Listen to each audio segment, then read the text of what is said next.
Hey, what's up, garden friends? Jeff here, Tropical Plant Party. How's everybody doing? I hope you're good. I am great. Welcome to Fern Friday. I have a bunch of ferns, and I thought it would be fun to just do a video once a week for a few weeks talking about the different types. And the first of those ferns I want to talk about were the Maidenhair Ferns. Oftentimes, they're just labeled as Maidenhair Ferns, which is unfortunate because there are, I believe, over 250 types of Maidenhair Ferns. Some are more hardy than others, some lean more towards the tropical side of things, some are better for indoors, and there are a lot of different types, but usually it just says Maidenhair Fern. Before I get going on these guys, raise your hand down in the comments. Go ahead, put a little wavy hand down there if you've killed a Maidenhair Fern. Unfortunately, sometimes it's part of the learning process with some plants. The Maidenhair Ferns are kind of delicate. They're very dainty, very diva-like. They have their preferences, and they make no exception to any foolery. They won't take it. They don't have it. That's why they're divas. So because there are so many different types of Maidenhair Ferns, I can't really say they get this big by this big, and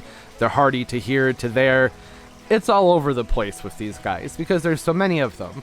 And these just being labeled Maidenhair Ferns, I can't say specifically what's true to this particular type I have in front of me because I don't know what it is. But primarily I want to talk about indoor care with Maidenhair Ferns as a houseplant. The Maidenhair Ferns are kind of the epitome of a woodland plant. They like a lot of moisture, they don't need a lot of light, but they're really not forgiving when it comes to drying out. They're a low to medium light plant. Indoors, having them in a bright location is best, but you don't want the sun actually like beaming onto them.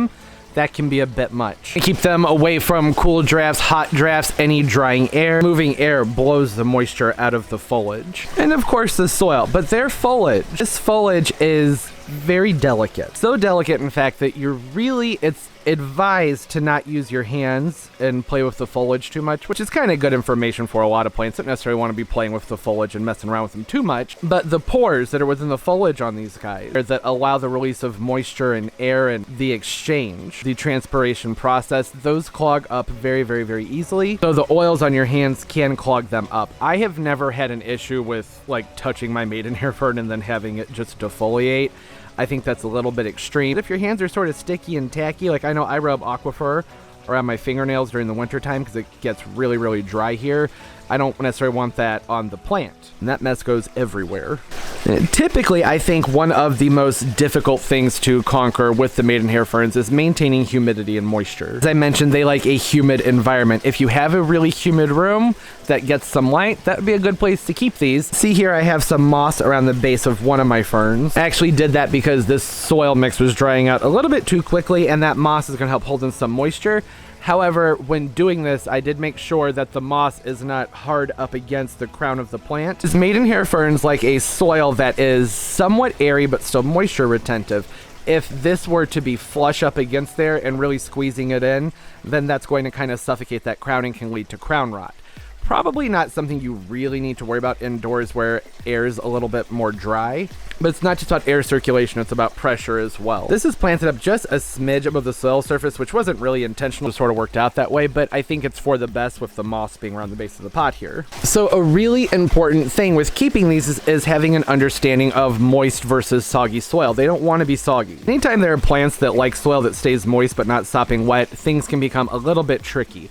A good way to think of it is when it, like with dish rag. With this dish rag, I can touch it, I can feel it, and I can tell that it is wet. However, when I squeeze it, see, nothing comes out. I'm squeezing that pretty hard, but it's still wet to the touch. I can tell there's moisture in there. Whereas with this rag over here, you can see there's water in the bottom, and when I pick this up and squeeze it, water comes out. That's soggy. That's not moist. That's not damp. This is just wet. This is drenched. Waterlogged, really. Waterlogged meaning it can't absorb any more water. It's to its point of saturation, and that's when you start to have the water around the bottom and whatnot because it's no longer soaking that up. I don't know how it's showing on camera, but there's also a color difference. One is darker, one is lighter. This is true of soil as well. Soil that's drier is typically, or I should say an organic soil that is drier, is going to be a lighter color than one that is wet. How helpful this was, I don't really know because you can't just pick your plants up out of the pot and squeeze them all the time to tell if they're waterlogged or not. But it's really kind of, you can learn about the weight, the one that is moist is much lighter than one that's sopping wet. A plant that's bone dry is going to be much, much, much lighter. It's kind of something you pick up on over time. There are, however, things you can get to help with that. There are moisture meters, which you just stick down into the soil, and they have a gauge on them to tell you how wet the soil is or not. But these guys don't like to dry out. I would say if the top inch of soil dries out, it's probably okay, but you don't want it to stay that way for very long. They very, very, very quickly respond to being too dry. Okay, so that was about soil moisture. What about humidity? I think humidity can be a little bit harder of a thing to tackle. So here, I'm gonna call this a drainage dish. This is actually, I think it's a dog bowl. So what you can do here is go ahead and fill a drainage dish up with some gravel. I usually prefer drainage dishes that are a little bit on the deeper side, but not too deep because water can get stagnant and kind of funky down in the bottom. That's because when I put my water in the saucer, I want it to be deep enough so that the gravel is actually above the water. So that's why I went a little bit lower. I didn't bring the gravel up to the surface so you'd be able to see there. See how high that water is? If I were to set the pot on top of this, that's going to wick back up constantly in there. Now, for some plants, having that water wicking back up in there wouldn't be the end of the world. It really depends on the plant. But you don't want anaerobic activity going on in the soil of the pots with the ferns because they still like a loose soil, which means that it's airy and there's oxygen down in there. There's a lot of good stuff going on around the roots. And if it's waterlogged, like I showed with that rag, if that were to have so much water in it that when you squeeze it, water just goes everywhere, that means that the oxygen isn't getting down in there the way it needs to be. It's actually being killed off. And there's a lot of fungus and bacteria and types of insects and things like that. There are a lot of beneficial critters and things, a whole flora and fauna of stuff going on in the roots of the plants, around the roots of the plants, I should say, that you don't want to kill off from having low oxygen. So you can see here, that's not a heavy enough layer, or I mean, obviously it's just too much water, put less water in there, but I want everybody to be able to see it. So I'm gonna go ahead and put some more gravel in here. See, it's just enough to make sure that it goes up high enough that when I set this pot in here, it's not in direct contact with that water. Something else I like to make sure of when I'm using a dish to maintain humidity or to help with humidity is to make sure that it is much wider than the pot. A lot of the drainage dishes that come with flower pots are just a little bit bigger than the base of the pot. Really, if I'm hoping to have higher humidity around the plant, then that needs to come out further than the top of the pot. Otherwise, it's not really, I mean, it's going to help, but the wider, the better. Doesn't always look as nice, but I don't hate the way this looks, to be honest. It holds more water, and as that water evaporates, it's going to come up in a more broad area around the plant. Sometimes, if I'm doing something like this with a really deep drainage dish, I'll put a layer of charcoal on the bottom or activated carbon, just anything that is absorbent that helps kind of purify a little bit. That helps with dealing with funky, stanky water. You really don't want it to get stagnant, just because if it becomes stagnant, it can become unpleasant. It doesn't smell good. But if your air is really, really dry, that's going to evaporate fairly quickly, depending on the depth, of course. There are variables. Hard to make sure to talk about every single one of them in the videos. So drainage dish, that's one way to help with humidity. Another great way is water. Just use a water bottle. Something with a fine mist on it and put that on that plant anywhere from once to twice a day. I also like to make sure when I have plants that need to be misted that I'm not using dirty water. Like I use this pond water back here to water a lot of the plants. That's not something I would use for misting the plants because that can collect, bacteria can grow, you can start to have issues with rot. So the cleaner the water, the better.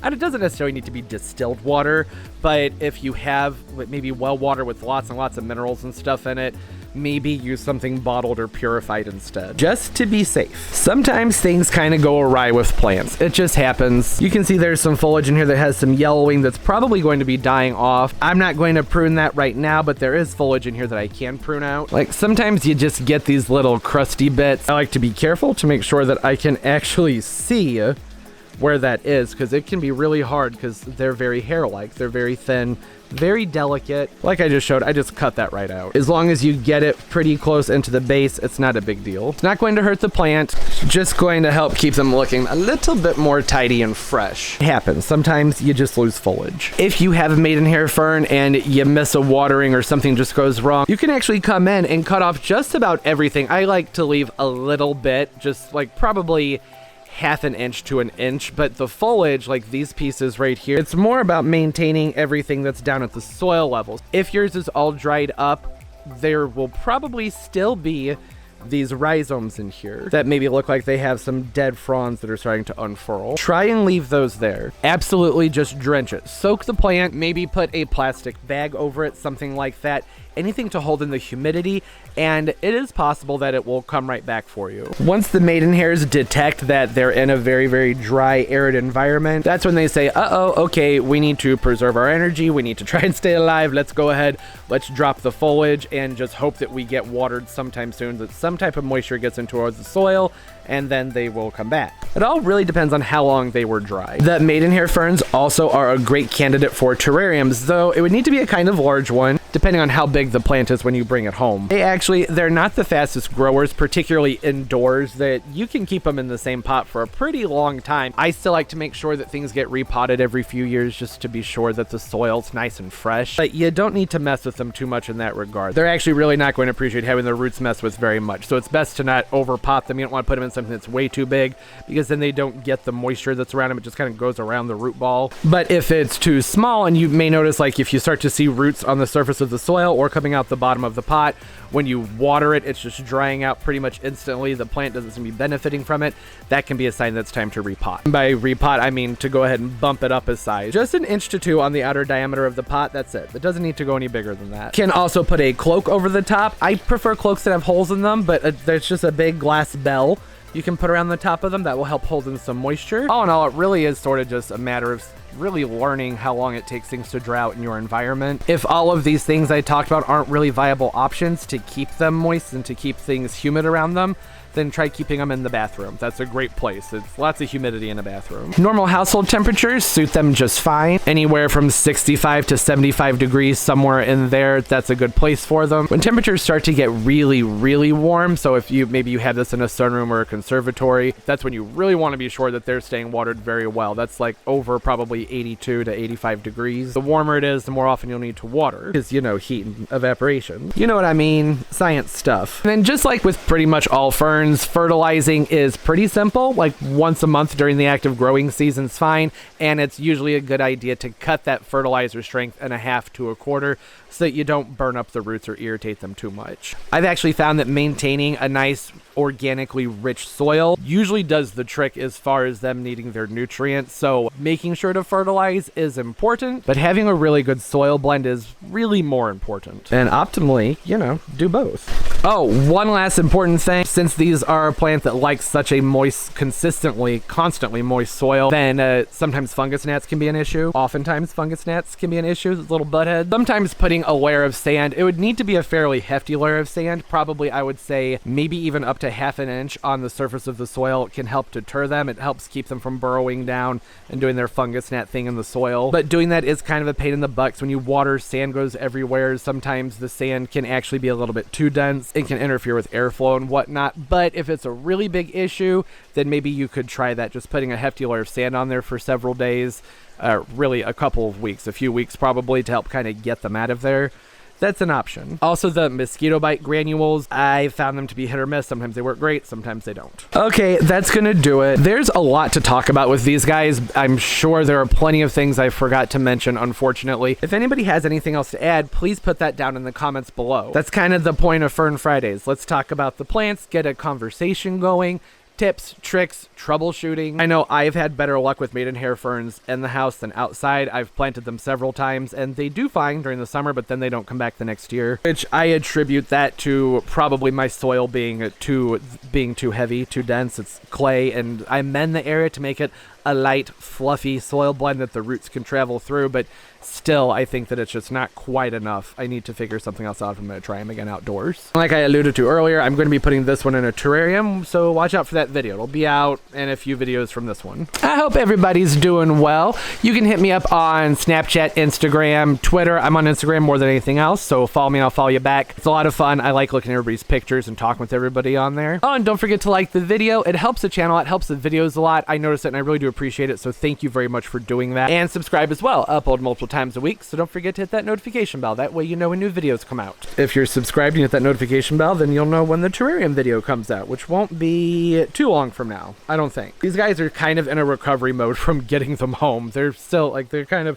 They're sort of on the struggle bus right now. Oh yeah, don't touch the foliage. Comment down below. Tips, tricks, let's all talk. All right, that's enough. Hope everybody's doing well, having a great day, a great life, and everything's just going fantastic for you. As always, and most important, everybody, keep on growing. Bye-bye.